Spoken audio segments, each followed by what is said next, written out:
بسم اللہ الرحمن الرحیم۔ السلام علیکم ناظرین۔ بیت اللہ کی فضیلت حضرت ابن عباس رضی اللہ تعالی عنہ سے روایت ہے، وہ فرماتی ہے کہ رسول اللہ صلی اللہ علیہ وسلم نے فرمایا، اللہ جل شانہ کے 120 رحمتیں روزانہ اس گھر یعنی بیت اللہ پر نازل ہوتی ہے، جن میں سے 60 طواف کرنے والا پر، 40 وہاں نماز پڑھنے والے پر اور 20 بیت اللہ کو دیکھنے والوں پر ہوتی ہے۔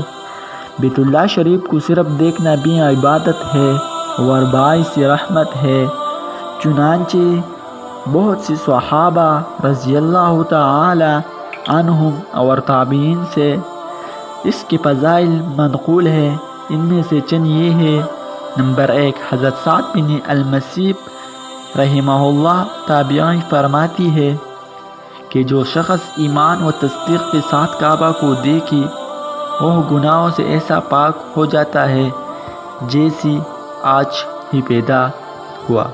نمبر 2، حضرت ابو سعید مدنی کہتے ہیں کہ جو شخص ایمان و تصدیق کے ساتھ کعبہ کو دیکھے اس کے لیے اس کے گناہ ایسے جلتے ہیں جیسے پتی درخت سے جل جاتی ہے، اور جو شخص مسجد میں بیٹھ کر بیت اللہ کو صرف دیکھتا رہے چاہے طواف و نفل نماز نہ پڑھتا، وہ افضل ہے اس شخص سے جو اپنے گھر میں نفل نماز پڑھتی ہے اور بیت اللہ کو نہ دیکھ۔ نمبر 3، حضرت عطار رحمہ اللہ فرماتی ہے کہ بیت اللہ کو دیکھنا بھی عبادت ہے، اور بیت اللہ کو دیکھنے والا ایسا ہے جیسے رات کو جاگنے والا، دن میں روزے رکھنے والا، اور اللہ تعالیٰ کے راستے میں جہاد کرنے والا اور اللہ تعالیٰ کی طرف رجوع کرنے والا۔ نمبر 4، حضرت عطار رحمہ اللہ سے یہ نقل کیا گیا ہے کہ ایک مرتبہ بیت اللہ کو دیکھنا 1 سال کی نفل عبادت کے برابر ہے۔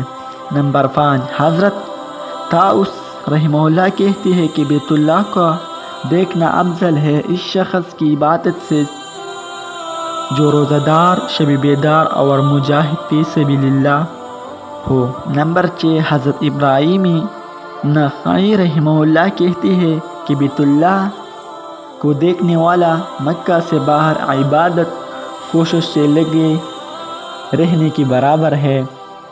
جو لوگ فرض ہونے کے باوجود حج نہیں کرتی، اول تو وہ سخت گناہگار ہے، دوسرا پھر وہ بیت اللہ کی زیارت سے اور اس کی زیارت کے عظیم ثواب سے محروم ہے۔